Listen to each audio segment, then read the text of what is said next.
Project Imran के रूह रवां और बुनियादी सहूलतकार साबिक डीजी आईएसआई के खिलाफ चार्ज शीट सामने आने के बाद सियासी हलकों में ये बहस जारी है कि क्या जनरल फैज हमीद पहले 3 स्टार जनरल हैं जिनके खिलाफ सख्त तादीबी कार्रवाई अमल में लाई जा रही है, और क्या वाकई जनरल फैज हमीद को सियासी इंतकाम का निशाना बनाया जा रहा है। मुबस्सिरीन के मुताबिक फौज में इंतकामी कार्रवाइयों का कोई निज़ाम मौजूद नहीं है। फौज में किसी भी अफसर या एहलकार के खिलाफ सिर्फ उस वक्त कार्रवाई अमल में लाई जाती है जब उसके खिलाफ तमाम सबूत इकट्ठे कर लिए जाते हैं। जनरल फैज हमीद की गिरफ्तारी के बाद पीटीआई क़यादत की जानिब से इल्ज़ाम तराशियों बारे उस वक्त के DG ISPR lieutenant general Ahmed Sharif ने रवां साल 7 मई की प्रेस कॉन्फ्रेंस में फौज के खुद एहतिसाबी के निज़ाम की तफसीलात बयान करते हुए कहा था कि फौज में खुद एहतिसाबी का अमल हर वक्त जारी रहता है। जितना बड़ा ओहदा होता है इतनी ही बड़ी जिम्मेदारी होती है। हमें अपने एहतिसाब के निज़ाम पर फख्र है और जनरल फैज हमीद को आर्मी एक्ट की मुख्तलिफ खिलाफ वर्जियों पर मुकम्मल सबूतों के साथ ही गिरफ्तार किया गया है, जिसका हुकूमत या सियासी इंतकामी कार्रवाई से कोई ताल्लुक नहीं। ख्याल रहे कि जनरल फैज हमीद पहले 3 स्टार जनरल नहीं जिन्हें फौजी कार्रवाई का सामना करना पड़ रहा है।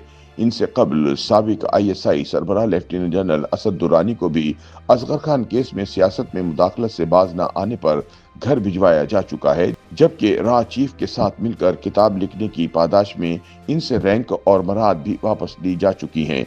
जनरल फैज और असद दुरानी के अलावा भी कई 3 स्टार फौजी जनरल अपनी स्याहकारियों पर फौजी कानून का सामना कर चुके हैं। इंडिपेंडेंट उर्दू की एक रिपोर्ट के मुताबिक फरवरी 2019 में 2 सीनियर अफसरान का कोर्ट मार्शल हुआ था। इनमें लेफ्टिनेंट जनरल जावेद इकबाल को जासूसी के इल्जाम में 3 मई 2019 को उम्र कैद की सजा सुनाने के अलावा तमाम मराद, पेंशन और जायदाद जब्त कर ली गई थी, जबकि ब्रिगेडियर रिजवान का गैर मुल्की इदारों के साथ रवाबित के इल्जाम पर कोर्ट मार्शल हुआ था, जिसमें इन्हें 14 साल की सजा सुनाई गई थी। मेजर जनरल जहीरुल इस्लाम के खिलाफ सियाचिन में ज़ाब्ता फौजदारी के तहत कार्रवाई की गई और इन्हें 30 जुलाई 1995 को फौज से बरतरफ करके तमाम मराद वापस ले ली गई थी। इसी तरह इंजीनियर कर्नल शाहिद का शमसी एयरबेस पर जासूसी का इल्जाम साबित होने के बाद कोर्ट मार्शल हुआ और इन्हें फौज से निकाल दिया गया।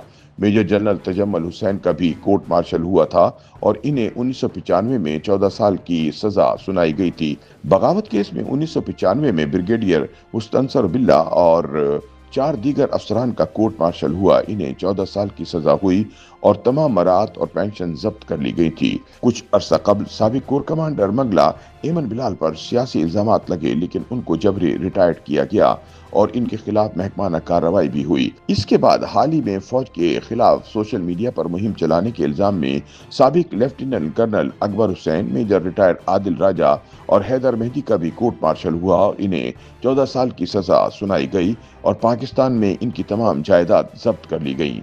गुज़िश्ता वर्ष 2023 में 9 मई के वाक़यात में गफलत बरतने के इल्जामात पर तकरीबन 15 अफसरान के खिलाफ कार्रवाई हुई, जिसमें साबिक corps commander Lahore, 2 major general, 5 brigadier और कर्नल मेजर लेवल के अफसरान भी शामिल थे। जबकि अब आईएसपीआर के मुताबिक जनरल फैज हमीद से भी 9 मई के पुरतशद्दुद और बदअमनी के मुतअद्दिद वाक़यात से रवाबित के इल्जामात की तफ्तीश हो रही है।